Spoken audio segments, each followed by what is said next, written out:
ça fera venir notre dernière rapporteure.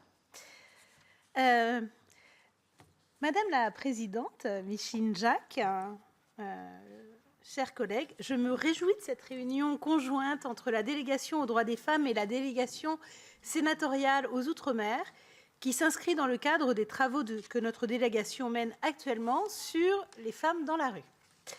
Nos deux délégations se rejoignent régulièrement sur des sujets d'intérêt commun.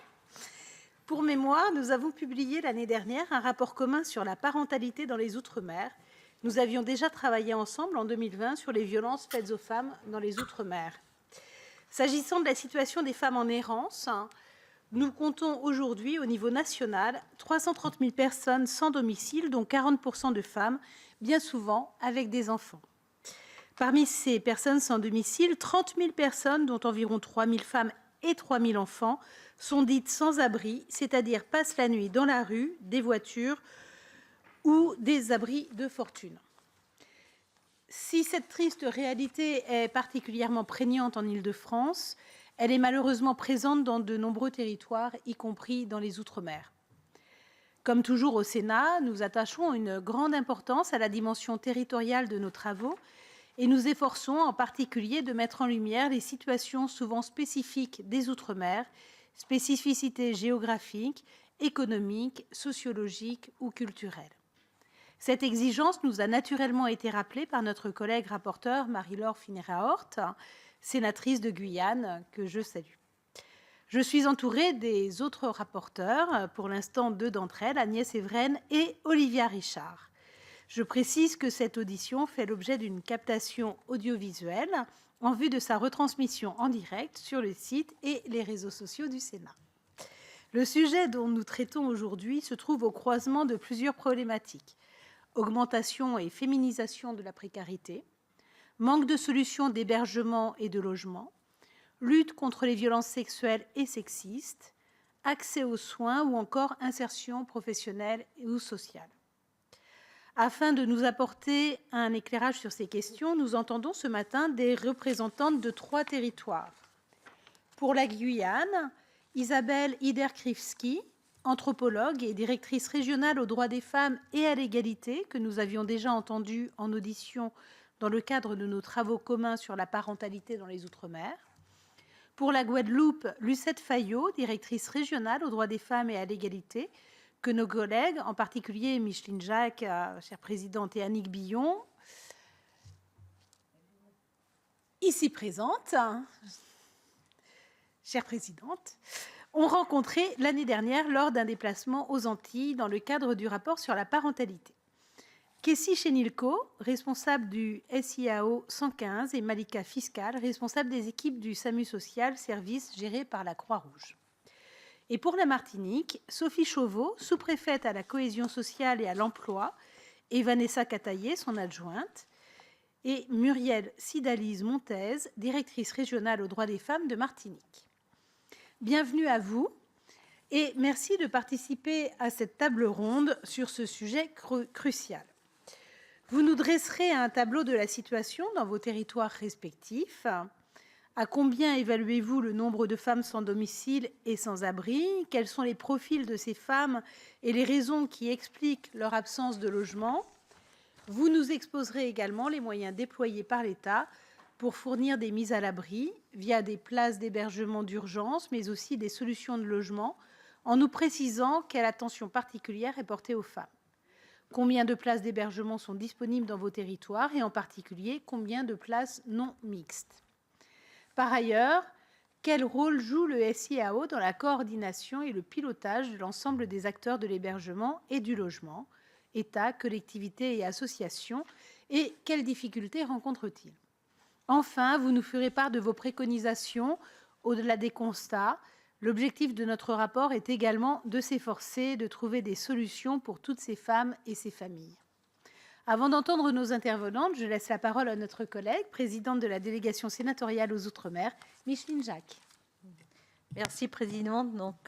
Madame la Présidente, chère Dominique, Mesdames les rapporteurs, mes chers collègues, Je serai brève, vu la qualité des intervenantes à cette table ronde. Je tiens à remercier sincèrement la délégation aux droits des femmes, et tout particulièrement sa présidente, Dominique Vérien, et les rapporteurs pour cette réflexion conjointe qui nous permet de partager nos réflexions sur le problème croissant et préoccupant dans nos outre-mer, comme dans l'Hexagone, le sort des femmes dans la rue. Et j'ajouterai aussi celui des enfants et particulièrement des mineurs isolés, car je reviens de Mayotte où cette problématique est cruciale et où nombre de jeunes filles, malheureusement, sont victimes d'abus et se retrouvent enceintes, rejetées par leur famille dans la rue à Mayotte. Je tiens à saluer votre démarche car vous avez tenu à avoir ce focus particulier sur les Outre-mer. J'ai conduit en avril dernier une mission de la délégation aux Outre-mer, aux Antilles, avec 2 rapporteurs de notre étude sur l'adaptation des modes d'action de l'État, Philippe Bas et Victorin Lurel. Nous n'ignorons pas les situations dramatiques qui existent dans nos territoires ultramarins, notamment du fait des violences intrafamiliales. Je me félicite aussi qu'entre nos différentes délégations, les liens soient étroits et réguliers dans l'esprit des recommandations du groupe de travail de notre collègue Pascale Gruny. Nous avons déjà eu l'occasion de travailler ensemble de manière très fructueuse sur des thèmes importants comme la lutte contre les violences faites aux femmes ou la parentalité que vous avez évoquée. En conclusion, je me félicite de cette nouvelle réunion commune qui nous permet, à l'instar de la récente commission d'enquête sur le narcotrafic, d'inclure les problématiques ultramarines dans vos réflexions et de prendre ensemble la mesure des défis à relever.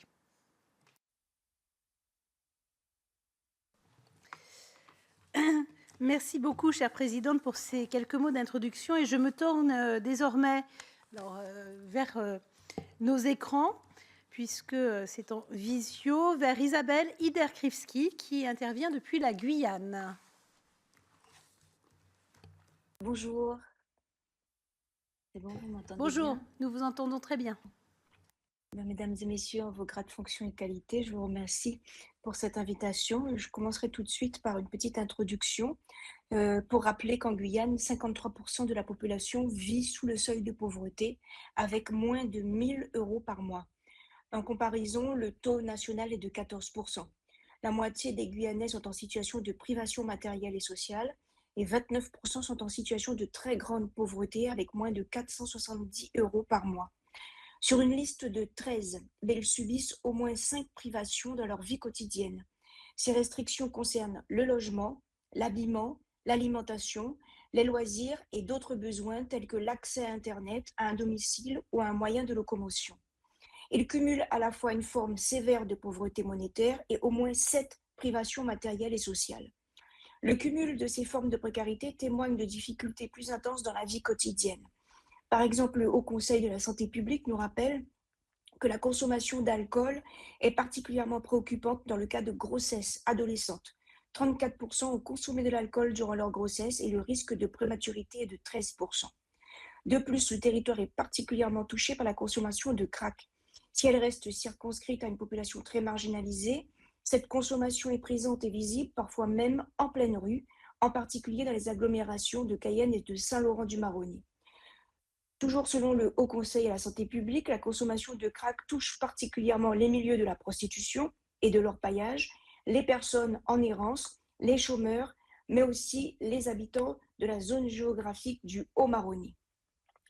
Le taux d'activité des femmes est plus difficile à atteindre, un taux important est plus difficile à atteindre que celui des hommes, parce que ce sont des femmes qui se retrouvent au chômage et la rémunération en Guyane des femmes est beaucoup plus faible que celle des hommes. Après ce rapide état des lieux, je présenterai la question des femmes dans la rue en 2 parties. La première consacrée aux maraudes, la seconde au guichet unique de rue. Alors ces maraudes sont coordonnées par l'Association guyanaise de réduction des risques, l'AGRE. L'AGRE se consacre à la réduction des risques liés à l'utilisation de produits légaux tels que l'alcool et le tabac, ainsi que des produits illégaux tels que le crack et la cocaïne, tout en abordant des pratiques à risque liées à la santé sexuelle et reproductive. Pour l'année 2023, les volontaires ont consacré un total de 300 heures, dont 140 dédiées aux maraudes, 60 au guichet unique de rue et 100 dans des contextes festifs. 3 fois par semaine, des médiateurs ou médiatrices accompagnés d'un ou d'une bénévole sillonnent les quartiers de Cayenne et de Matoury en camion équipé ou à vélo pour certains quartiers dont l'accès par la route est rendu difficile. 2 fois par mois, les maraudes mettent en pratique des tests rapides d'orientation diagnostique, les TROD, et sont organisés en partenariat avec Médecins du Monde et l'association Entraide. La nécessité d'une habilitation TROD s'est révélée euh, très importante en raison de la prévalence des agressions sexuelles en rue, qui sont en partie liées à la transmission du virus du sida. Avec 490 malades du VIH pour 100 000 habitants, il faut savoir que la Guyane a la plus forte prévalence de France. D'après Santé publique France, les étrangers sont surreprésentés parmi les personnes séropositives en Guyane, mais les études indiquent qu'ils s'infectent après leur arrivée sur le territoire. 10% des malades ignorent leur statut et 24% ont des infections qui ont été diagnostiquées à un stade avancé de la maladie. En Guyane, le mode de transmission du VIH est majoritairement hétérosexuel et la prostitution est un des moteurs de l'épidémie. D'où le choix de l'association Entraide de cibler les travailleurs du sexe, particulièrement les travailleuses, et l'association distribue des kits contenant des préservatifs et des gels. Par ailleurs, les maraudes de l'Agre sont renforcées par des permanences 2 fois par semaine au siège même de l'association. Ces accompagnements individualisés facilitent l'accès aux droits, l'explication des processus administratifs, permettent de guider vers d'autres structures et favorisent la reprise du lien familial.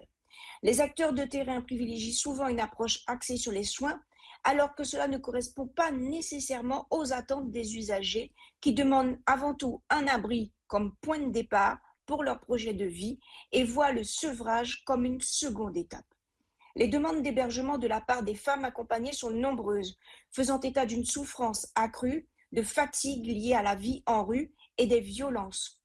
Sur ce point, les places disponibles pour les femmes victimes de violences sont de 51 en Guyane, 24 places de stabilisation, 15 hébergements d'urgence et 12 hébergements temporaires. Sur ce point, les places disponibles, pour les femmes victimes, il demeure totalement insuffisant cet accueil par rapport aux besoins exprimés. La plupart des associations ont recours aux nuitées d'hôtel et aux locations de gîtes afin de répondre à la demande d'urgence.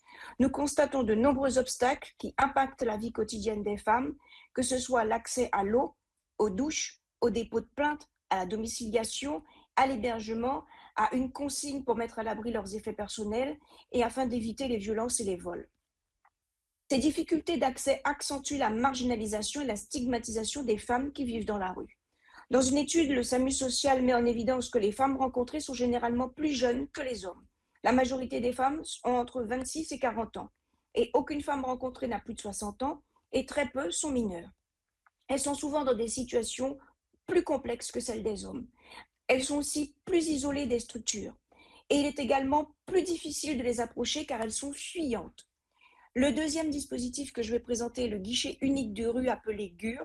Le GUR est un événement mensuel rassemblant durant 4 heures des associations du médico-social au centre-ville de Cayenne. Les rôles des partenaires sont très bien identifiés. Un repas chaud distribué par Humanity First, Médecins du Monde, la Croix-Rouge et la CIMAD et le Centre d'information sur les droits des femmes et des familles informent et accompagnent sur l'accès aux droits. Une vesti-boutique de la Croix-Rouge distribue des vêtements. Il existe des espaces enfants, du matériel stérile et informe qui est proposé par l'Agre, le planning familial qui sensibilise et distribue des préservatifs, le SAMU social qui apporte un renfort en infirmiers et le centre de prévention de santé de la Croix-Rouge qui réalise des TROD. Et l'équipe mobile de psychiatrie et précarité et la plateforme de rétablissement du groupe SOS qui apporte un espace de parole. Aux côtés de tous ces acteurs, le médiateur de santé du Comité pour la santé des exilés renforce l'accompagnement pour l'ouverture des droits. Un interprétariat professionnel est disponible et le médecin généraliste réalise une consultation qui vise à orienter vers la permanence d'accès aux soins en santé, la PAS du centre hospitalier de Cayenne et vers l'équipe mobile de psychiatrie et précarité. On y rencontre de tous les âges, de la pédiatrie aux personnes âgées de toutes les origines et de toutes les pathologies. Les consultations sont en français, en anglais, en espagnol et, si nécessaire, en portugais et en arabe avec l'aide d'un médiateur et d'un interprète. Les difficultés rencontrées par le GUR, donc ce guichet unique de rue, sont la fragilité sociale, la rupture du lien, l'exclusion sociale.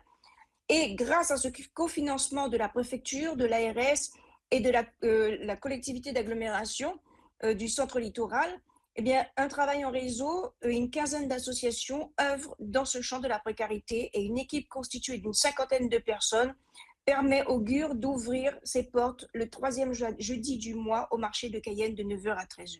En 2022, 174 personnes ont été reçues, dont 48 femmes. En 2023, 242 personnes ont été reçues, dont 52 femmes. En moyenne, c'est 25% du public du GUR, ce sont des femmes. 12%, ce sont des enfants. La Syrie, l'Afghanistan, le Maroc sont les 3 pays d'origine les plus représentés au sein du public accueilli. 46% des usagers vivent en rue, 12% des usagers vivent en habitat informel, 72% sont en demande d'asile, 13% sont en situation irrégulière, 7% sont de nationalité française, 6% ont un titre de séjour.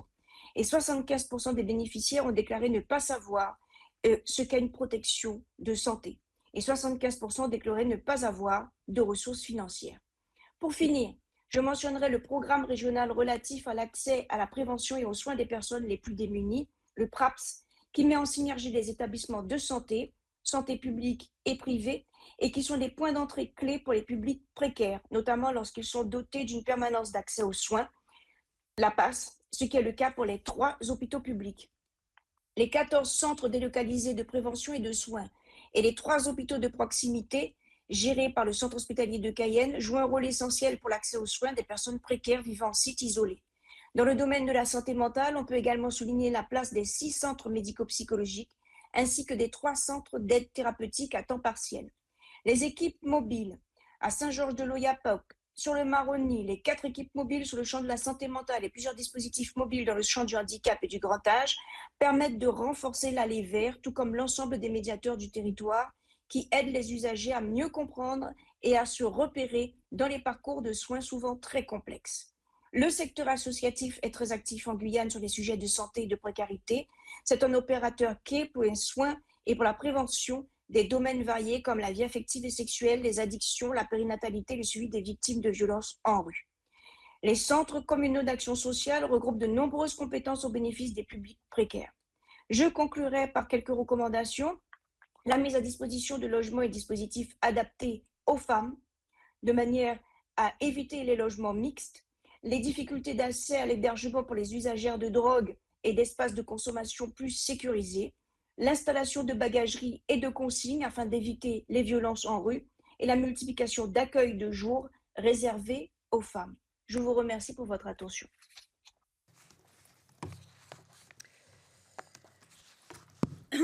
Merci beaucoup pour votre intervention.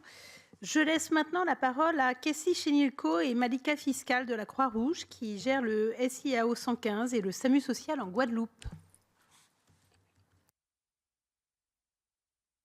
Bonjour tout le monde, donc Madame Chenilco, responsable du SIAO Guadeloupe et Saint-Martin, et ma collègue Madame Fiscal. Madame Fiscal, responsable du pôle action sociale Croix-Rouge. Donc de façon générale, le SIAO travaille en étroite collaboration avec le SAMU social, qui est un dispositif d'aller vers accompagnant le public à la rue et spécifiquement du coup les femmes, notamment les femmes en grande précarité et les femmes personnes victimes de violences. Donc, nous sommes accompagnés par la DETS ainsi que la DRDF en qualité de Madame Fayeux-Lucette dans la prise en charge et l'accompagnement des femmes à la rue. Donc, Madame Fiscal va vous présenter sa file active de façon générale, comment est mis en place l'accompagnement pour ce public et nous, le SIAO, notre bilan d'activité pour l'année 2023 de façon générale et un focus sur les personnes victimes de violences. Alors, le SAMU social intervient sur l'ensemble du département et nous proposons justement des maraudes avec des accompagnements tels que l'accompagnement sanitaire et l'accompagnement social auprès des personnes. Et nous proposons aussi du coup une aide qui peut être matérielle, donc sur le plan des collations avec des boissons ou de quoi se substanter. On a aussi des produits d'hygiène avec notamment des kits menstruels qu'on peut proposer et dans la partie vestimentaire avec les vêtements. Donc, sur le SAMU social, en 2023, nous avons accompagné 997 personnes de façon générale, qui comptabilisent en tout 11 827 rencontres. Et pour faire un focus sur le plan des femmes, on a recensé 139 qui représentent 17,96% de la file active. La moyenne d'âge qui se situe généralement, c'est plus des femmes qui sont âgées aux alentours de 35 à 45 ans, mais on a aussi une marge de personnes qui sont plus âgées, de plus de 60 ans, qu'on commence à retrouver dans notre file active. C'est un public qui est particulièrement vulnérable et fragile et où l'approche est parfois difficile pour nos équipes, car généralement, elles restent peu dans la demande, elles sont en retrait. Peut-être que cela vient du fait que c'est parce qu'on a des véhicules floqués Croix-Rouge, donc on est très visible. Donc, on va essayer de travailler justement sur une approche pour voir qu'est-ce qu'on peut mettre en place par rapport à ça, en essayant de trouver peut-être des points de ressources tels que des lieux facilitateurs pour créer on va dire, un espace plus discret auprès de ces personnes. Après, comme la collaboratrice de Guyane mentionnait, on a aussi la même problématique, donc public vulnérable avec les violences et agressions sexuelles et sexistes qu'elles encourent. Et aussi, on a un cumul de problématiques avec les addictions et la santé mentale qui est très présente et qui, par rapport à l'accompagnement, peut empêcher, on va dire, le déroulement vers une finalité d'orientation vers le dispositif de droit commun. Donc, c'est principalement ça. Du coup, concernant le SIAO, donc nous sommes un service qui fonctionne sous 3 différents pôles. Donc, un service urgence, le 115 pour la réception des appels pour les demandes de mise à l'abri, un service insertion pour les orientations vers les dispositifs de logement adapté, accès à l'insertion, mais du coup par l'hébergement, et un observatoire social chargé de recenser les données statistiques relatives à l'activité du service et donc du coup faire des focus sur du coup le public accompagné. Pour l'année 2023, nous avons reçu 5136 appels, 261 demandes de mise à l'abri d'urgence, dont 271 personnes victimes de violences qui ont été mises à l'abri. Nous avons recours à 2 dispositifs financés par la DETS et la DRDFE, notamment des nuitées hôtelières avec du coup la prise en charge des personnes victimes de violences, mais également le recours à des taxis sociaux. Donc, nous avons sollicité 5225 nuitées hôtelières pour 467 personnes, 330 courses de taxis sociaux pour 483 personnes et 195 dossiers traités par le service insertion pour 67 ménages orientés dans le cadre de commissions partenariales d'orientation. Ça, c'est notre activité de façon générale. Dans toute cette activité, on peut recenser 136 signalements de personnes victimes de violences, dont 72 femmes avec 139 enfants. Il y avait 7 femmes enceintes et 51 femmes seules. Et de façon générale, dans notre file active, nous avons, regroupant les femmes seules et les femmes avec enfants, 113 personnes. Sur le territoire de Saint-Martin, pour l'année 2023, l'activité a été redéployée au mois de mai 2023 avec 6 personnes victimes de violences qui ont été mises à l'abri et des signalements de 9 femmes seules et 8 femmes avec enfants. Il faut savoir que sur le SIAO, nous avons des personnes qui nous sollicitent mais qui ne souhaitent pas intégrer dans l'immédiat les dispositifs d'aide qui existent sur le territoire par peur, parce qu'elles ont la crainte du coup de l'auteur de violence, mais qui en tout cas sollicitent nos dispositifs afin d'être accompagnés face à leurs difficultés. Nous avons également des kits en faveur des personnes qui sont victimes de violences qui sont mises à disposition au niveau des polices et gendarmeries, mais également auprès de nos hôteliers vers qui nous orientons les personnes en dispositif tampon pour l'unité hôtelière avant qu'elles puissent intégrer les centres d'hébergement qui sont existants sur le territoire. Il faut savoir que ces femmes, très souvent, sont confrontés à des problématiques sociales qui sont multiples, à savoir des personnes qui sont en rupture familiale, des personnes qui présentent des troubles psy, ainsi que des problèmes de santé qui sont parfois des problématiques ne pouvant, qui font qu'elles ne peuvent pas être orientées vers les structures d'hébergement existantes, puisque les structures ne sont pas parfois dotées des professionnels pouvant proposer un accompagnement social adapté et de qualité, notamment également des problématiques de santé. Donc, du coup, pas de professionnels de santé présents au niveau des structures permettant justement l'accueil de ces personnes. Il faut savoir aussi de façon générale que les personnes victimes, comme le disait Madame Fiscal, ont aussi cette difficulté à signaler leur situation auprès de nos services par peur. Donc, c'est la raison pour laquelle le CIAO et le SAMU social fait vraiment un travail pour rassurer ces personnes, un travail d'information pour qu'elles soient au fait des dispositifs existants sur le territoire, permettant un accompagnement. Donc, nous travaillons en étroite collaboration avec les associations d'aide aux victimes, principalement Guadave et Initiative France Victimes en Guadeloupe, qui permettent un accompagnement juridique et social de ces personnes.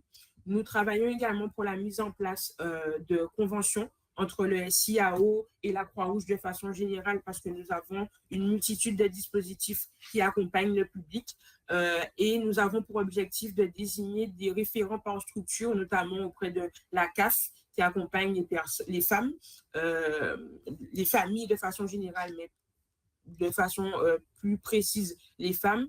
Également la Caisse générale de la sécurité sociale, parce que nous avons vraiment constaté que l'ouverture des droits n'est pas forcément effective. Et par exemple, en Guadeloupe, la permanence d'accès aux soins de santé, la PAS, existe sur une partie du territoire, mais ne couvre pas toute la Guadeloupe. Ce dispositif existe, mais il n'est pas, ses missions ne sont pas totales. Donc, les personnes, par exemple, en situation irrégulière, ne se voient pas avoir accès à des soins de santé de qualité par rapport au fonctionnement qui est bien spécifique sur la Guadeloupe. La situation des personnes à la rue, les remontées sont faites de façon beaucoup plus qualitative que récemment, parce que l'observatoire nous étions sous-effectifs sur le CIAO, donc il n'y avait pas de personnel pouvant du coup assurer la réception des données statistiques et la remontée de ces données.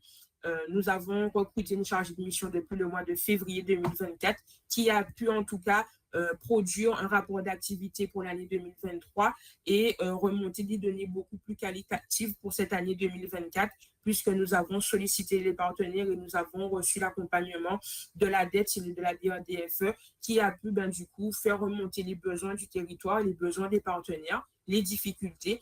Et le SIAO aujourd'hui a ce rôle pivot de coordonner les dispositifs existants et de travailler avec les partenaires pour accompagner au mieux et en tout cas améliorer l'accompagnement déjà existant sur le territoire. Donc, le travail est en cours. Non pas sans difficulté, parce que nous avons des structures qui expliquent les problématiques qu'elles rencontrent en interne. Les moyens qui sont existants peuvent être du coup être améliorés, et nous, en tant que SIAO, nous mobilisons les partenaires à nous faire remonter ces difficultés afin de faire le lien sur le territoire. Il faut savoir que nous portons également un parcours de sortie de prostitution pour l'accompagnement des personnes victimes du système prostitutionnel. Nous avons obtenu un agrément en avril 2023 pour pouvoir porter ce parcours et accompagner ces personnes sur le territoire. Le parcours est en cours de mise en place sur la Guadeloupe. Nous travaillons en partenariat avec l'association ILIA, qui est implantée dans un quartier où il y a beaucoup de prostitution de rue.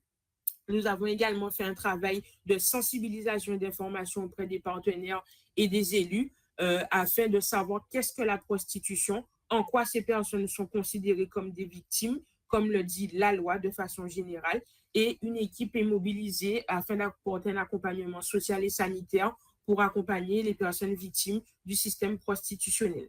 Donc, comme je vous l'ai dit, le parcours est en cours de mise en place. Nous aurons prochainement une première commission pour pouvoir présenter les situations des personnes qui ont été signalées et qui ont mobilisé, en tout cas, verbaliser le souhait de sortir de la prostitution et présenter ces situations au niveau du coup de la commission compétente pour traitement des situations de façon générale. Très bien, oui. Oui, vous aviez un complément? Non. Eh bien, écoutez, merci beaucoup. Nous allons rester en Guadeloupe et c'est maintenant vers Lucette Fayot que je me tourne, directrice régionale aux droits des femmes et à l'égalité. À vous. Bonjour, bonjour à toutes et à tous. Bonjour en vos grades et qualités. Donc, j'ai entendu effectivement les interventions de mes différentes collaboratrices. Donc, je serai un peu concise et j'aimerais tout d'abord revenir sur la thématique que vous avez posée en termes de titre. La thématique, c'est les femmes dans la rue. J'aimerais tout d'abord dire que c'est un phénomène quand même qui est un peu récent sur le territoire guadeloupéen, puisque on ne voyait pas les femmes dans la rue ainsi.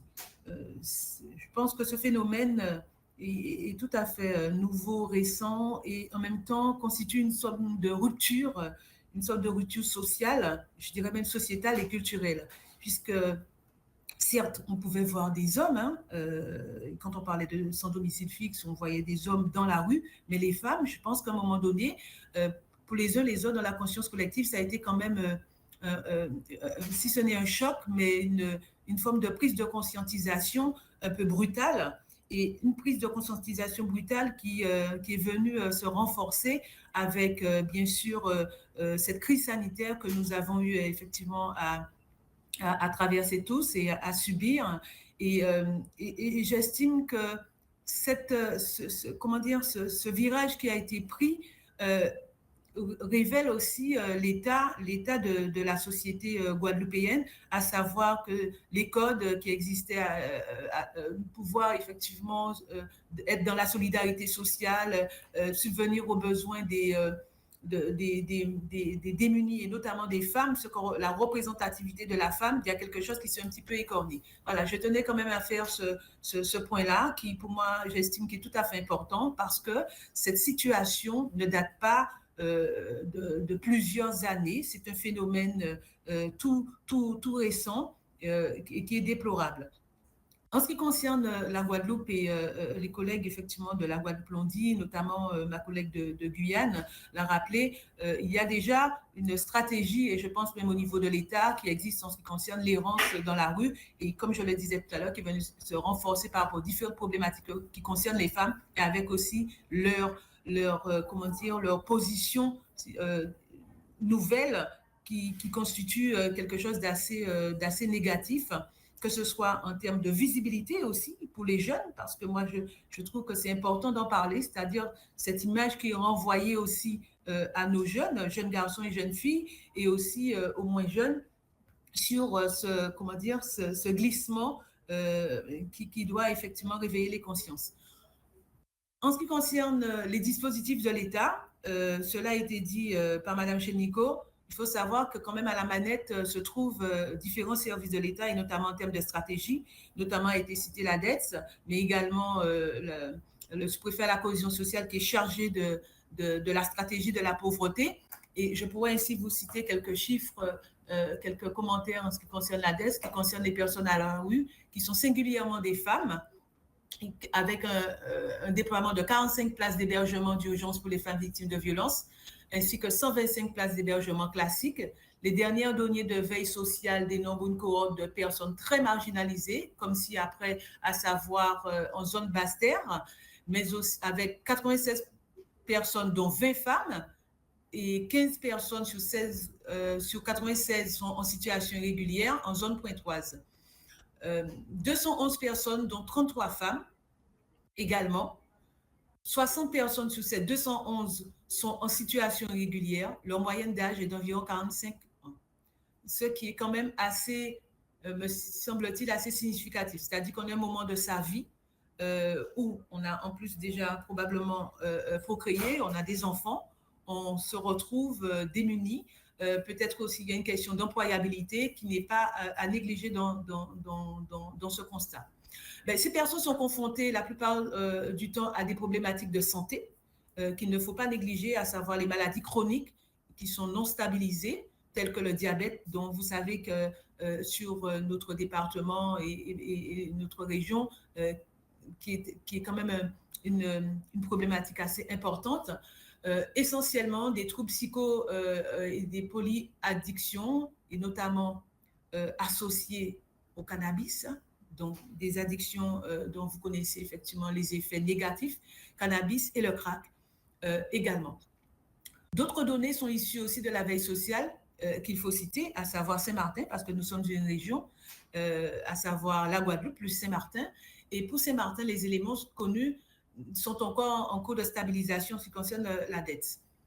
Toujours est-il qu'on peut dire que toutes ces informations montrent qu'il y a quand même une stratégie qui est mise en place et que les dispositifs tiennent la route, les dispositifs sont partagés et qu'il est important effectivement de prendre en compte une autre dimension, une problématique très importante en ce qui concerne ces personnes, c'est leur hospitalisation.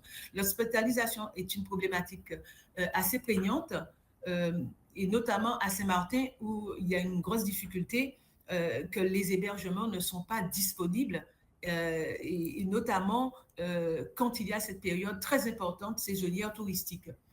Sur la Guadeloupe, c'est peut-être un peu différent, comme l'a expliqué Mme Chelnico, mais cela n'empêche qu'il faut qu'il y ait une couverture qui soit totale, territoriale et qui permette de pouvoir pallier quand même à des difficultés que nous avons et qui sont quand même importantes, à savoir la topographie, la mobilité géographique, qui sont quand même des données non négligeables dans ce processus d'accompagnement de ces personnes. Nous avons, comme vous le savez, des températures tropicales. Pour moi, ce n'est pas une donnée négligeable qui ne fait qu'effectivement que rajouter encore de la difficulté et des problématiques sous-jacentes, non seulement d'accompagnement, mais en ce qui concerne les maladies. Il y a aussi le fait de souligner l'importance d'une communication et de la visibilité en ce qui concerne ces personnes. Dans la rue, ne sont pas que des personnes qui sont sans condition, qui sont issues de milieux pauvres. Hein. Il faut dire qu'il y a aussi des personnes qui ont eu, et c'est pas négligeable de le dire, qui ont eu des déceptions et qui ont eu un moment, une rupture familiale très importante et ne savent plus où aller, où se retrouver effectivement un cocon familial qui leur font un rejet et qui ne les met plus dans une disposition de sécurité familiale et qui nécessite cet accompagnement par des professionnels. Alors, sur le département, le constat que je fais, c'est qu'il y a certes la Croix-Rouge qui a des dispositifs et qui est un dispositif certes territorial très connu des uns et des autres et qui est souvent effectivement assimilé et comme l'a expliqué Mme Chelnico, une certaine appréhension parce que qui dit Croix-Rouge, on penserait effectivement, qui dit la Croix-Rouge, c'est qu'on est dans une très grande pauvreté et qu'on n'ait pas envie effectivement de pouvoir tout de suite, rejoindre ce type de dispositif et d'accompagnement. Il existe aussi d'autres structures qui, avec autant aussi de discrétion, reçoivent ces personnes et les accompagnent. Il y a des CHRS qui sont tout aussi compétents pour pouvoir recevoir ces personnes, mais la difficulté, c'est justement, comme certaines d'entre elles l'ont expliqué, c'est de pouvoir accompagner dans la durée. Et c'est là que je pense qu'il y a quand même une problématique très importante, c'est de pouvoir peut-être retisser du lien avec la famille qui a plus ou moins déconnecté et qui ne veut plus entendre parler de ces personnes, et aussi pouvoir redonner du sens et de la revalorisation à ces personnes parce elles sont des personnes, elles ne sont pas des choses. Et je pense que le grand défi, que ce soit pour les structures et que ce soit pour nous aussi au niveau des services de l'État, c'est de pouvoir travailler sur ces thématiques de manière à ce que ces personnes n'aient pas l'impression d'être chosifiées par déjà une visibilité sociétale qui ne leur semble pas favorable. Voilà, je m'arrêterai sur ce point-là. Et en attendant effectivement les différentes questions qui seraient posées, et en vous remerciant pour votre attention. Merci beaucoup. Je me tourne enfin vers les représentantes de la préfecture de Martinique et les laisse organiser leur prise de parole comme elles le souhaitent. En fait, oui. Bonjour. Merci, mesdames. Donc, je vais avoir quelques propos liminaires et je laisserai ensuite Muriel Sidalis-Montez compléter. Puis, je pense donner un coup de projecteur sur des problématiques spécifiques chez nous, quoi. Donc, nous partageons en Martinique, comme dans la plupart des territoires ultramarins, effectivement des problématiques de pauvreté et qui touchent effectivement aussi en priorité les femmes. Et nous avons également les mêmes problématiques, alors je dirais que le dénombrement des femmes en rue ici sur ce territoire n'est pas forcément des plus simples, parce que la particularité pour un certain nombre d'entre elles, c'est d'être plutôt invisible. Et on sait qu'elles sont présentes, par exemple, dans le centre-ville de Fort-de-France, mais pas forcément visibles au moment où les maraudes se déplacent. Et à ce titre, nous portons une initiative qui devrait se déployer à la fin de l'année 2024 en lien avec le SAMU social et la Croix-Rouge, qui va être d'essayer de faire un décompte à un moment T des personnes qui se trouvent à la rue. Donc, on devrait pouvoir un peu genrer ces statistiques. Et bien sûr, avec la vigilance suivante, qui est que la personne qui se trouve à la rue au moment T n'est peut-être pas tout le temps à la rue et que, effectivement, parfois, elle dispose d'un logement.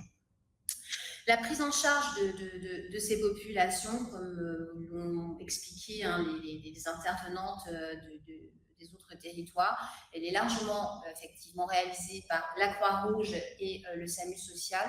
Et nous avons aussi la chance, enfin c'est une chance, mais ça veut dire aussi la difficulté sur place, d'avoir une implantation du mouvement national d'UNI sur Fort-de-France et un mouvement qui est très actif et qui d'ailleurs a, je crois, pour ambition également de se déployer sur d'autres territoires des Antilles et qui nous permet donc d'avoir une connaissance, j'allais dire, peut-être un petit peu plus qualitative de ces populations.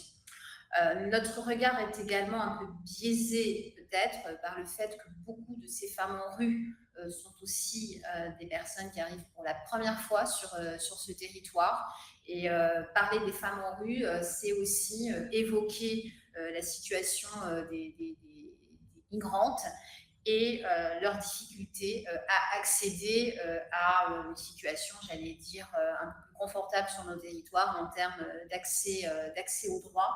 Et même si nous arrivons, pour certaines d'entre elles, à les protéger sur des temps limités, notamment lorsqu'elles s'inscrivent dans un parcours de sortie de la prostitution, je dois dire qu'à l'issue, le devenir de ces femmes peut être parfois déceptif parce que nous n'arrivons pas forcément à mettre ensuite derrière en place tout l'accompagnement nécessaire. Donc, en termes d'outils, donc j'ai évoqué les principaux acteurs. Je voudrais signaler que la Croix-Rouge, donc en Martinique, a déployé un CARUD avec un accueil spécifique dédié donc, aux femmes en rue et aux femmes en situation d'addiction. Il y a un travail assez important donc, sur le local, effectivement, pour que, je dirais, soit le plus adapté à ces populations de femmes et leur propose donc un accompagnement complet, y compris lorsqu'elles sont en situation notamment de grossesse. Nous avons également un travail important qui associe la DRDFE et l'ARS, alors qui ne vise pas que les femmes en rue, puisqu'il s'agit de travailler à une prise en charge globale, j'allais dire, des difficultés que rencontrent les femmes sur ce territoire, j'allais dire en toute la sphère médicale, sociale et sanitaire. Et enfin, nous avons une collectivité qui porte, elle porte, mais ça ne veut pas dire que c'est encore, je dirais, très concret, un projet de maison des femmes. Donc là aussi, pas simplement uniquement dédié à la population des femmes en rue, mais qui se veut quand même effectivement une réponse à un certain nombre de situations. Voilà, je vais laisser la parole donc, à la déléguée régionale aux droits des femmes, Muriel Sidalis-Montez.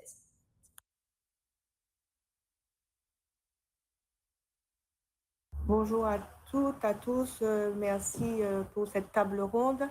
Je compléterai un tout petit peu le tableau qui a été dressé de manière collective par toutes les représentantes des régions ultramarines ici et puis par Madame Sophie Chauveau sur quelques éléments de dispositifs qui me viennent à l'esprit au fil des conversations, notamment le contrat territorial de sécurité qui a été signé avec la collectivité territoriale de Martinique et l'État, la préfecture de Martinique.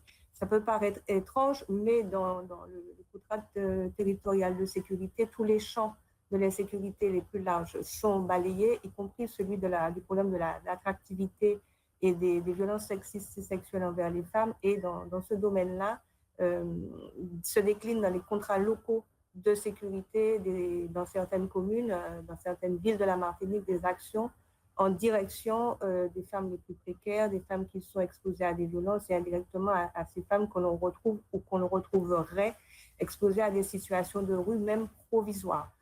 L'autre chose que je voudrais rajouter, c'est effectivement dans le cadre de la CARUD, il y a un dispositif qui vient d'être financé par un appel à projet conjoint du ministère des Outre-mer et du ministère de la Santé, qui s'appelle Elle se pose et qui est un dispositif d'accueil très particulier, très genré et porté donc par la Croix-Rouge pour l'accueil des femmes en rue, très spécifiquement, mais qui n'est pas encore évalué. Il le sera courant deuxième semestre de cette année pour avoir des données un peu plus chiffrées. L'autre point de manière générique, c'est la mobilisation des associations, du tissu associatif qui est un vrai rempart. On a parlé des dispositifs étatiques en citant les principales administrations qui sont concernées par la lutte contre la précarité et de ce fait par la mobilisation contre les phénomènes de l'errance et de la grande errance de tout le monde, mais aussi des femmes.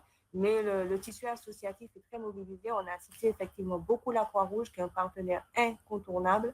Je voudrais aussi avoir le Secours catholique et le Secours adventiste en place.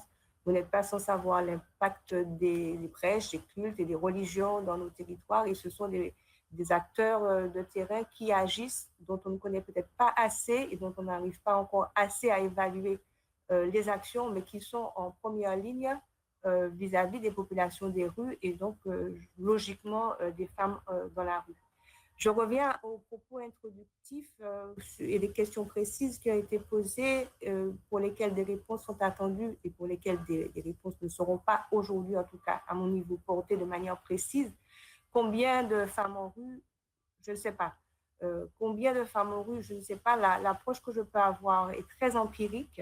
Et je peux porter à votre connaissance, en plus des éléments qualitatifs et quantitatifs portés par mes consoeurs, qu'effectivement, géographiquement, on a des territoires qui sont plus directement concernés, en tout cas pour la Martinique, c'est l'agglomération centre, et quasi exclusivement le territoire de la ville du Lamentin, deuxième ville économique du pays, et bien sûr le territoire de Fort-de-France, avec des quartiers particuliers, et cela correspond à deux phénomènes.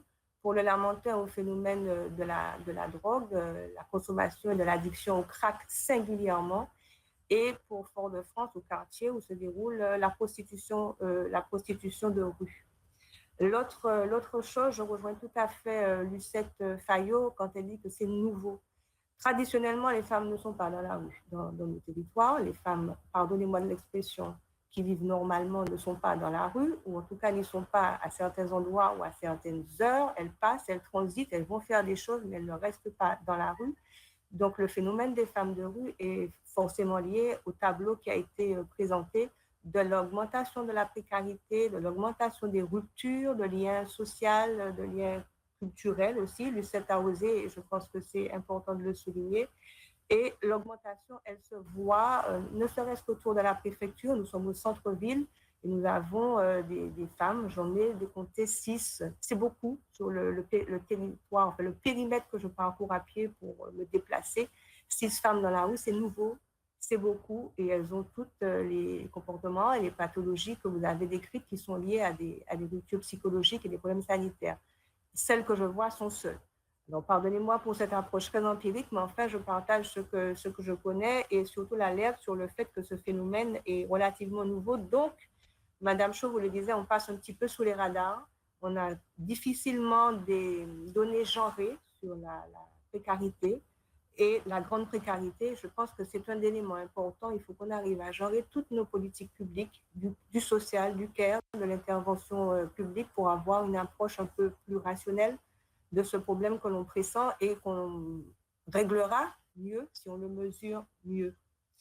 Concernant les questions sur l'hébergement, le logement d'urgence, nous sommes déjà en défaillance quantitative. On a 49 hébergements d'urgence et d'insertion en Martinique. Ils sont saturés, le flux est permanent. Notre manque de logements sociaux de manière générale, on doit en avoir 30 000 sur le territoire répartis entre 3 gros bailleurs, est déjà insuffisant et le parc privé est difficilement mobilisable pour des publics difficiles.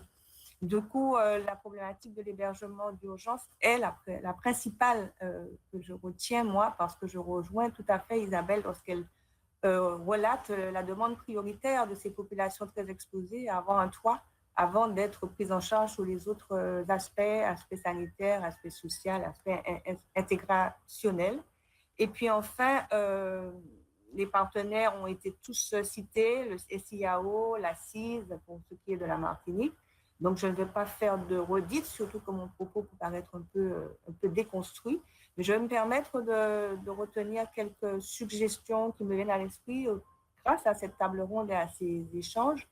Il a été question de nuitées hôtelières, mais les nuitées hôtelières n'impliquent aucun accompagnement. Peut-être concrétiser une convention entre le SIAO et les associations qui interviennent chacune dans son précaré, qui apportent de l'action intégrative d'urgence, des paniers alimentaires, des paniers d'hygiène, mais aussi des actions d'accompagnement économique, social. Donc, une convention avec le SIAO, on en a parlé. Bientôt, on a une réunion de travail, association SIAO sur ce sujet-là avec la préfecture de Martinique. Pardon. Ensuite, la question de l'accès au titre de séjour. C'est quelque chose qui est compliqué pour les personnes qui sont dans le parcours de sortie de la prostitution. Pour donner un chiffre, on en a 33 depuis 2019, avec une file active de 300 demandes, 300 potentielles personnes concernées. Et sur ces 33, l'intégration est très réussie, mais le problème de l'accès au titre de séjour reste relativement difficile. Les ressortissantes chez nous sont surtout vénézuéliennes, haïtiennes, de la République dominicaine et parfois d'autres territoires.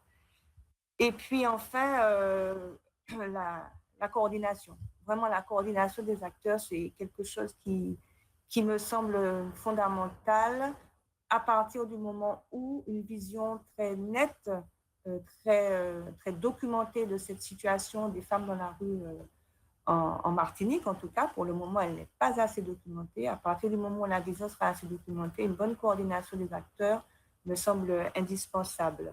Je prends un dernier exemple. Il y a une action menée pour l'accueil des grands marginaux avec un hébergement dédié au centre-ville de Fort-de-France. Et il n'y a que des hommes qui sont accueillis. C'est souhaitable qu'il n'y ait pas de mixité dans ces cas-là, mais pour l'heure, il n'y a que des hommes qui soient visibles, des hommes de la rue, et que des hommes donc, pour lesquels des politiques sont mises en place. Voilà, je vous remercie. Merci beaucoup pour votre intervention, madame, qui faisait un petit peu, du coup, aussi un récapitulatif. Donc, c'était très intéressant. Et je voudrais rebondir sur ce que vous disiez, notamment sur les politiques genrées, puisque au niveau de la délégation aux droits des femmes, au fil de nos rapports, nous avons fini par prendre deux préceptes. Le premier, c'est comptez-les pour qu'elles comptent. Et effectivement, tant qu'on ne sait pas compter, eh bien, on ne sait pas qu'elles existent. Et puis, différencier n'est pas discriminer. Et entre autres, sur les problèmes de santé, c'est effectivement très important. J'avais moi juste, j'ai bien remarqué donc République dominicaine et Haïti plutôt pour les femmes étrangères en Martinique. J'aurais la même question pour la Guadeloupe et Saint-Martin. plutôt quelle nationalité, et alors évoquer ma surprise au niveau de la Guyane, puisque effectivement, quand on voit, alors je comprends, je sais qu'il y a a priori une filière qui doit passer par le Brésil pour pouvoir retrouver des femmes afghanes, syriennes et marocaines. Marocaines, pour le coup, c'est peut-être plus surprenant, mais je m'attendais quand même à avoir en tête plutôt le Suriname ou le Brésil avant d'avoir ces trois nationalités-là. Donc ça, ce sont mes questions, mais je vais passer aussi la parole à nos collègues rapporteurs qui auront également d'autres questions, et puis vous répondrez globalement ensuite. Marie-Laure, allez. Marie-Laure Phinera-Hort, notre rapporteure guyanaise.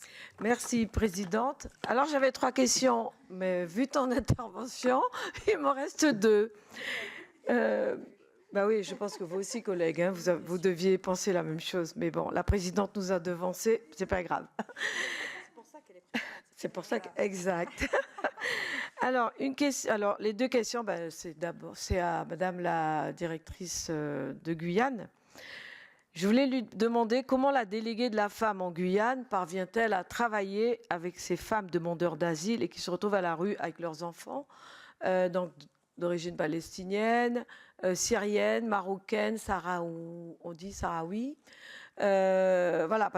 En plus, elles sont très très nombreuses. C'est surtout ça, parce que par rapport aux autres départements, je pense où il doit y avoir une vingtaine, une trentaine, mais la directrice de Guyane, elle doit avoir certainement beaucoup plus de cas que vous, mesdames.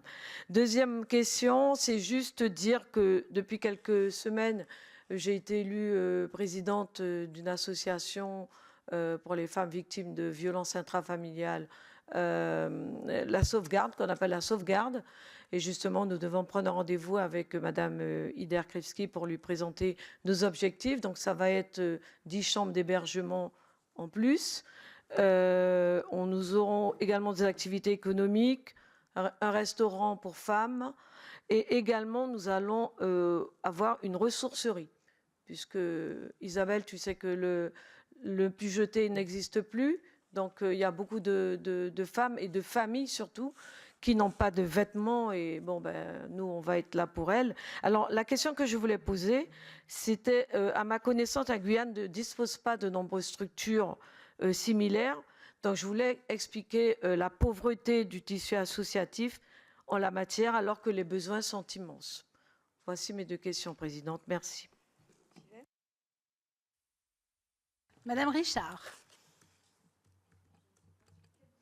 Le bouton rouge. Le gros rouge. Merci. Merci, mesdames.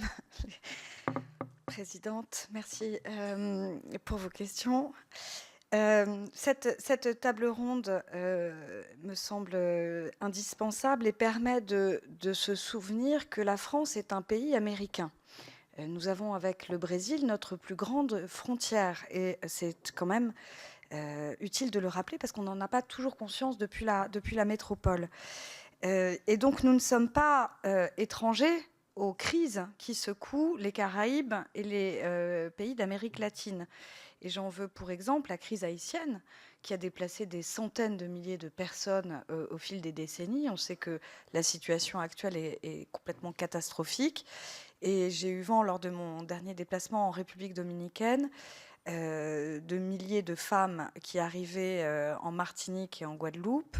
Je ne sais pas ce qu'il en est de la Guyane, avec une augmentation très préoccupante des trafics d'êtres humains et de la prostitution, des femmes comme des enfants. J'aimerais, puisque donc vous nous parlez, mesdames, d'une précarisation des femmes. Évidemment, ça s'entend, mais il me semble que l'arrivée massive de migrantes exploitées doit également être un problème pour la prise en charge des femmes préexistantes. Et donc, j'aurais aimé avoir votre opinion sur cette peut-être prise en charge différenciée. Et sur la question des abris d'urgence ou des logements sociaux, avez-vous une critérisation étant donné la pauvreté de l'offre existante? J'ai été également frappée par l'âge moyen. Était-ce l'âge moyen où il y a... Oui, c'est ça, entre 26 et 40 ans à Mayotte, c'est ça? C'était Guyane? c'était Guyane, pardon. Et entre 26 et 40 ans, les femmes à la rue. Et que deviennent-elles après? Y a-t-il un nombre important de femmes qui meurent à la rue? Et enfin, nous avons débattu hier soir d'une proposition de loi sur la prise en charge des mineurs transgenres. Est-ce une problématique particulière? On sait que beaucoup se retrouvent à la rue à défaut d'accompagnement par leur famille. Est-ce que c'est un phénomène que vous observez particulièrement chez vous? Merci. Et maintenant, Agnès Evren. Merci Madame la Présidente. Alors, merci à toutes. Vous avez parfaitement expliqué les raisons, d'ailleurs multifactorielles évidemment, de l'errance. Il est vrai que le SAMU social est totalement saturé, au point qu'on a, et c'est vrai, c'est un phénomène nouveau, de plus en plus de femmes avec des nourrissons qu'on retrouve à la rue. Vous l'avez dit d'ailleurs, elles s'invisibilisent, c'est-à-dire qu'elles se masculinisent, parce qu'une femme à la rue est évidemment une proie pour les hommes. Et donc, c'est vrai qu'on les retrouve souvent ou dans des parkings, dans des squats, dans des aéroports.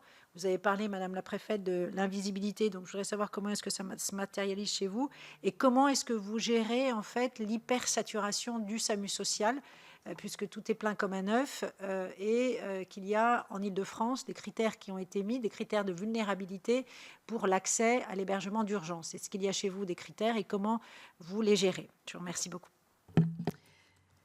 Eh bien, Mesdames de Sauf Micheline, si tu as une question éventuellement. Non, je voudrais vous remercier pour votre implication dans cette problématique.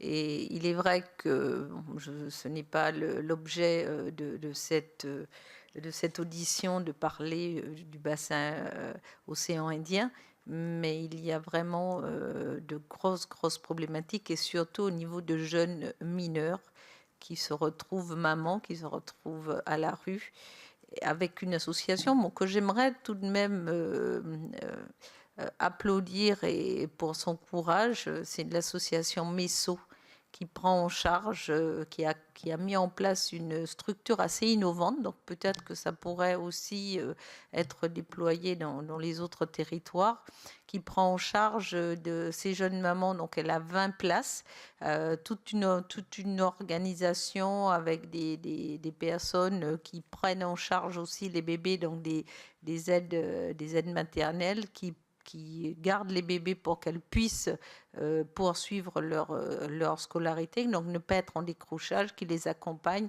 des aides la nuit aussi, parce que la plus jeune avait 12 ans, donc vous imaginez bien qu'une gamine a besoin aussi de son repos après avoir passé une journée à l'école. Donc elles sont vraiment très bien encadrées.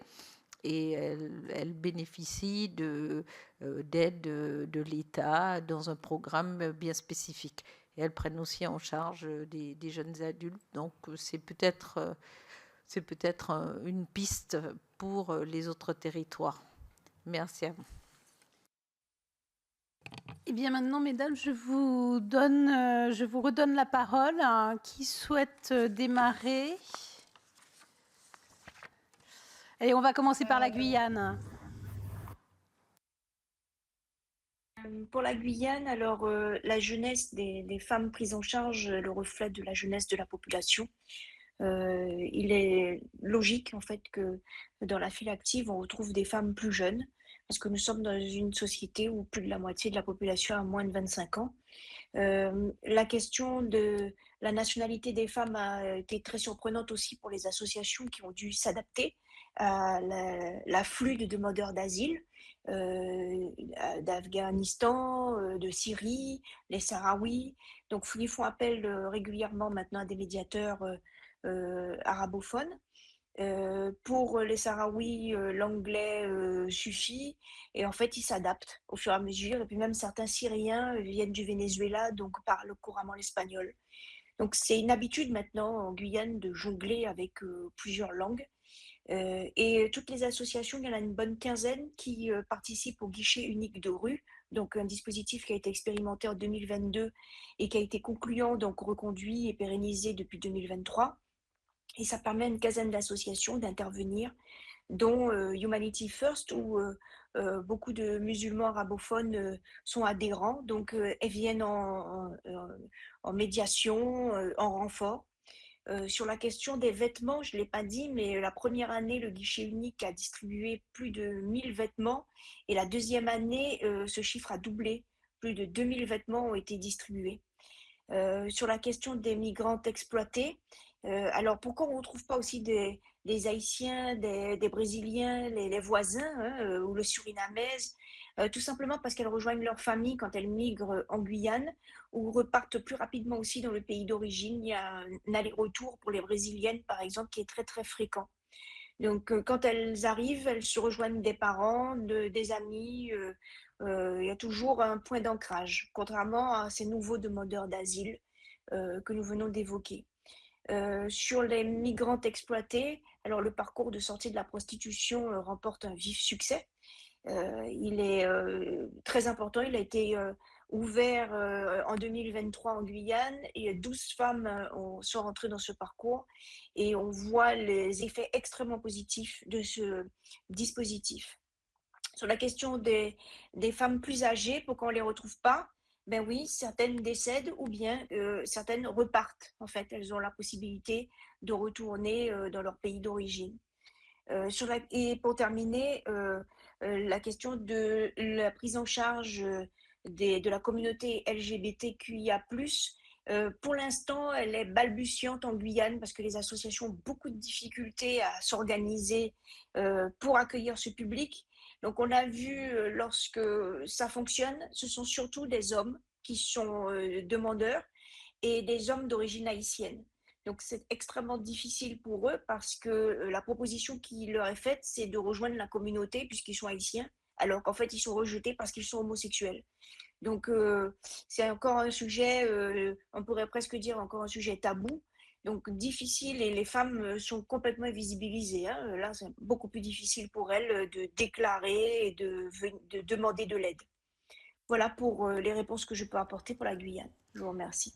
Merci beaucoup. On va respecter l'ordre initial. Donc, je donne la parole à la Guadeloupe. Qui prend la parole?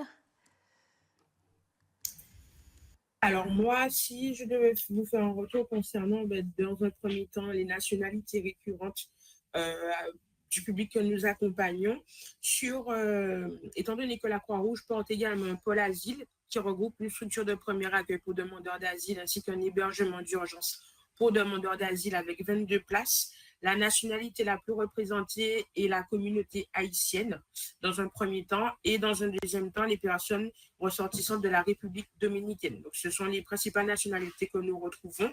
Et au niveau de l'hébergement d'urgence, nous avons en majeure partie des personnes de nationalité haïtienne. Il faut savoir que c'est une communauté qui est fortement présente sur le territoire Guadeloupe.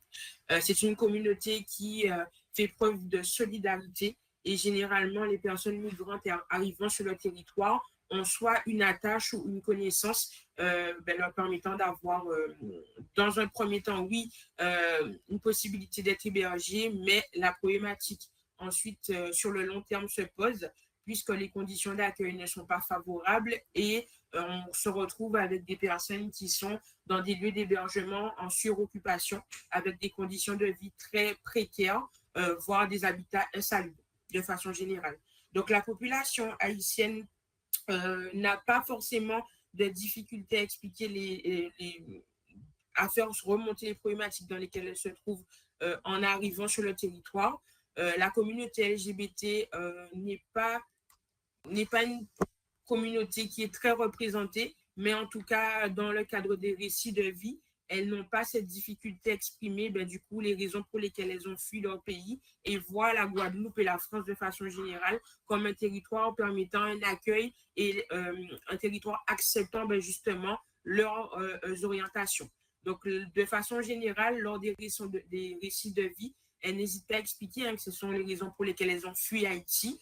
La situation se dégrade de façon générale. En effet, sur la Guadeloupe, nous avons observé un flux qui est de nouveau en augmentation, ce qui n'était pas le cas à cause de la période Covid. Donc, de façon générale, c'est la nationalité que nous retrouvons le plus. Pour le parcours de sortie de prostitution et de façon générale en Guadeloupe, nous avons plusieurs lieux où nous retrouvons de la prostitution de rue avec la nationalité avec des personnes qui sont ressortissantes de République dominicaine, Colombie et Venezuela de façon générale.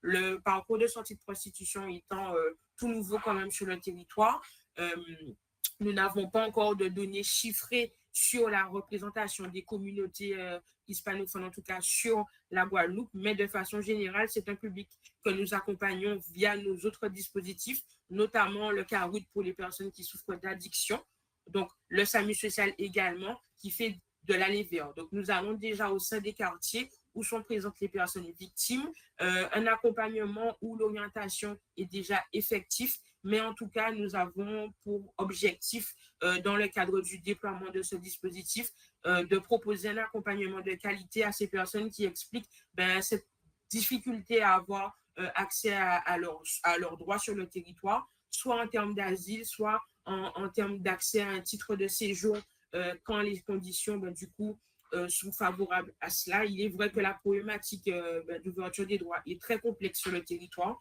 L'accès aux soins de santé est vraiment une problématique qui est importante pour le public étranger, mais encore difficile, comme je l'expliquais, par rapport à la passe qui est existante, mais qui a un fonctionnement qui ne permet pas, en tout cas, d'avoir une fluidité dans l'accompagnement de ces personnes. L'accès au centre d'hébergement également est compliqué pour ces personnes. Donc, nous avons une file active qui reste quand même importante et d'où notre volonté, en tout cas, de continuer à travailler avec les services de la préfecture pour pouvoir proposer des solutions et orienter ces personnes parce qu'en fait, c'est un frein dans l'accompagnement. Nous avons des personnes qui sont orientées en structure ou qui sont du coup placées en unité hôtelière avec des délais anormalement longs parce que justement, l'ouverture des droits est compliquée. De façon générale, c'est ce que je peux dire pour nous. Il est vrai que ces personnes, quand nous les rencontrons, il y a ce lien de confiance qui est existant et qui permet en tout cas de repérer, analyser les situations, mais l'accompagnement par la suite qui est mis en place peut être compliqué parce qu'on est sur de l'accompagnement social à la rue. Le SIAO sollicite le SAMU social lors des signalements. Et suite à l'évaluation qui est faite à notre niveau, si il y a des éléments manquants et qu'on a besoin d'approfondir justement ces évaluations, les équipes de terrain vont à la rencontre de ces personnes. Il y a eu cette fragilité qui est existante. Nous sollicitons également les équipes mobiles psychiatriques pour pouvoir aller à la rencontre de ces personnes, puisqu'on a vraiment un public qui souffre de pathologies psy, avec une méconnaissance de certains dispositifs existants et la nécessité de mettre en place une coordination dans l'accompagnement de ces personnes, puisque l'accumulation de problématiques fait que l'orientation est compliquée. Par rapport à l'accès au logement, au parc locatif, logement social, c'est aussi très compliqué pour nous parce qu'en fait, la politique veut qu'on soit dans du logement d'abord, mais ce logement d'abord nécessite également un accompagnement. Donc, c'est la raison pour laquelle, avec la dette, nous avons la possibilité de mettre en place l'accompagnement vers et dans le logement qui permet du coup un accès à l'hébergement et au logement adapté avec un accompagnement permettant du coup d'accompagner les personnes et de façon générale principalement, on est face à un public principalement féminin, d'avoir accès à un logement et qu'une fois que la personne a cette possibilité d'intégrer le logement, qu'il soit maintenu. Donc, de façon générale, le CIAO intervient à tous ces niveaux. Nous intervenons également au niveau des commissions, notamment pour les commissions d'expulsion, les commissions de médiation avec ces orientations vers le parc locatif, avec, oui, en effet, cette nécessité de mettre en avant les critères de vulnérabilité qui sont justement en cours de stabilisation. Et sur le territoire de Saint-Martin, la situation est encore plus complexe parce qu'en fait, les réponses sont peu nombreuses sur le territoire. Il n'existe en vérité que 2 opérateurs qui accueillent en tout cas les personnes orientées sur le SIAO, avec Initiative France Victimes, Trade Union, pardon, qui accompagne les personnes victimes de violences et n'allège pas le manteau pour les autres types d'orientation, notamment CHRS, places d'hébergement et dispositifs de logement adaptés. Donc, les structures sont embolisées avec très peu de turnover parce que pas d'autres orientations. Le parc locatif sur Saint-Martin, les coûts des loyers sont tellement élevés qu'en fait, les personnes ne peuvent être orientées vers ces structures et se retrouvent à rester en structure d'hébergement sur des durées vraiment longues. On parle également aussi des problématiques d'accès à l'aide alimentaire. L'aide alimentaire est très compliquée sur le territoire, que ce soit Guadeloupe, Saint-Martin, très peu de moyens. Nous travaillons en étroite collaboration avec la Banque alimentaire, les structures d'accompagnement, également le Secours catholique. Mais en effet, nous voyons de plus en plus de familles, de femmes seules ou de femmes avec enfants, avec des structures familiales de 5-6 enfants qui se retrouvent à la rue en besoin d'aide alimentaire, vestiaire. Et nous tentons au mieux, en tout cas, de répondre à cette problématique. Mais les conditions sont celles qu'elles sont. Ils sont très compliqués, en tout cas, sur les territoires Guadeloupe-Saint-Martin. Ok, mais merci beaucoup. Je vais laisser la parole à la Martinique et rapidement, s'il vous plaît, parce qu'en fait, là, on est un peu limité. On devait finir pour 18h30, mais il y a Madame Fayot qui voulait absolument... Non ? Oui, juste, je serai concise, hein, j'ai entendu vos propos. Juste dans le prolongement de ce que vient de dire Madame Chénico, je tenais aussi quand même à rappeler que les collectivités locales, hein, les communes sont quand même très impliquées dans cette démarche par rapport à cette attention de proximité qu'elles ont en ce qui concerne leur population, leur public. Et ça se voit aussi sur le territoire, les actions qui sont menées, soit effectivement de portage alimentaire qui sont faites par des collectivités qui, de manière très spontanée, font en sorte que des associations de leur propre territoire puissent venir aussi en besoin. C'est vrai que ce sont des actions ponctuelles, hein, pour certaines, mais qui ont le mérite d'exister et qui permettent aussi d'éviter qu'on soit dans une rupture complète et aussi un isolement complet de ces personnes, au moins déjà pour des besoins de première nécessité. Et j'aimerais juste corroborer aussi le point de vue de Mme Chelnico, et je crois que ma collègue aussi d'RDFE l'a dit, sur cette question, Isabelle, sur cette question de problématiques avec les transgenres et LGBT, qui, en Guadeloupe, il faut le dire, c'est un véritable tabou. Travailler effectivement sur ce sujet-là n'est vraiment une sinécure dans la mesure où les langues ne se délient pas facilement. Et ne serait-ce déjà même que pour une violence conjugale ou autre de ces communautés, c'est pas facile effectivement de faire en sorte que ces personnes puissent pouvoir s'exprimer. Et dernier point, je me rappelle de la question comment nous aussi, des RDFE, nous pouvons travailler avec ces publics. Nous sommes en transversalité, je pourrais dire, et notamment avec notre service central, le SDFE, via le ministère de l'égalité entre les femmes et les hommes, puisque nous aussi, nous travaillons, nous avons une attention particulière sur certains dispositifs, notamment sur effectivement la prostitution, les actions qui sont menées et à travers les actions que nous finançons sur le programme 137 et aussi le dispositif de la grâce. Et pour vous en donner un exemple, une association vient effectivement, on m'a fait savoir, qui a été retenue au moins à hauteur de 50 000 € pour pouvoir mener des actions en Guadeloupe. L'association ILIA, en lien bien sûr avec d'autres structures comme la Croix-Rouge, sur la question de la prostitution. Donc je pense que c'est une question que nous, en tant que DRDFE, nous sommes intéressés de manière transversale de par les problématiques sur lesquelles nous travaillons. Voilà. Merci beaucoup. Et donc je me tourne vers la Martinique. Promis, je vais être très très très concise. Merci. Et essayer de dire les choses. Et puis Muriel, je vous laisserai dire quelques mots également. Concernant les sujets d'hébergement des femmes à la rue, on est confronté à un problème de moyens financiers et deuxièmement, des fois, de qualité d'hébergement. Nous avons été obligés de procéder à la fermeture d'une structure l'année dernière parce que les femmes, en fait, y étaient également exposées à un certain nombre de dangers. Donc, c'est un vrai sujet pour nous. Deuxième sujet par rapport à la situation des femmes invisibles, j'ai envie de dire qu'elles sont invisibles, donc on a un peu du mal à les détecter. Maintenant, pour expliquer pourquoi Certaines, on ne les voit pas. Je reviens sur la situation du centre-ville du Fort-de-France. Elles sont en squat, elles sont maintenues, enfin, je dirais, bon, elles se prostituent, elles sont craquées, etc. Et effectivement, il est assez difficile de les voir. Et comme me disent les gens du SAMU social, celles qu'on voit dans la rue ne sont plus aptes à. Enfin, concernant la prise en charge des populations transgenres, alors on a un petit peu plus de chance que nos collègues ici, puisque nous avons un centre LGBT qui vient d'être labellisé et reconnu par la DILCRA. Nous avons une association Cap Caraïbes qui est assez mobilisée. Et nous allons sans doute commencer à travailler avec le refuge justement pour permettre et essayer d'avoir d'autres solutions d'hébergement et d'accueil des jeunes, effectivement, qui se retrouvent à la rue en raison de leurs orientations sexuelles. Muriel, c'est à vous. Alors, très vite, et dans la suite des questions qui ont été posées, vous avez dit que oui, la France est américaine, la Martinique est caribéenne.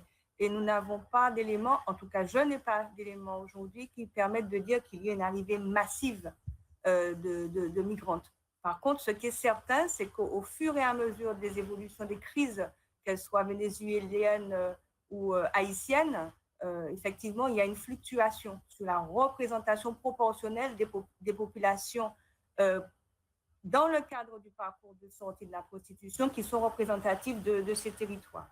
L'autre chose que je voulais vous dire, c'est que dans le cadre de ce problème central qu'on a tous cité, celui de l'hébergement d'urgence ou du logement, la Croix-Rouge, qui est porteuse du parcours de sortie de prostitution en Martinique, a pu avoir, grâce à des échanges très serrés entre la préfecture, la DETS et la Croix-Rouge, 15 places d'ALT dédiées au parcours. Et c'est quelque chose qui a permis, pardonnez-moi de l'expression, de désemboliser un peu le reste de l'attribution de logements et d'hébergement d'urgence sur tout le territoire. Vous avez demandé s'il y avait une critérisation sur l'entrée, le droit. Je ne peux pas répondre à la place du SIAO, mais je sais que la préfecture veille au principe du logement inconditionnel. Et donc, pour être un peu en phase avec nos interlocuteurs du SIAO, nous avons justement prévu un échange avec les associations qui accompagnent les femmes pour arriver à dénouer les nœuds éventuels et le procès qui est fait effectivement au SIAO de ne pas pouvoir toujours donner la priorité de manière égale à tout le monde. Donc ça, on pourra y revenir. Et puis voilà, vous avez posé des questions. Femmes mortes à la rue, je n'en connais pas. Peut-être qu'en a-t-il, l'invisibilité peut-être se cache là aussi. Je n'en ai pas eu connaissance. Et Madame Chauveau a répondu concernant le centre particulièrement attendu chez nous, concernant les populations LGBT. Voilà pour une réponse un peu rapide aux questions qui ont été posées. Très bien. Merci beaucoup de cette concision. Écoutez, merci à toutes les intervenantes. C'était riche, complémentaire, finalement pas si éloigné des problèmes qu'on peut également rencontrer en métropole. Et je souhaite surtout bonne chance à nos rapporteurs parce que je pense qu'elles vont avoir un gros travail à faire sur leurs propositions. Donc merci à toutes. Merci Madame la Présidente de la délégation aux Outre-mer. C'est toujours un plaisir de travailler en collaboration avec d'autres délégations et particulièrement avec la vôtre. Donc, et bonne soirée à tout le monde. Merci beaucoup.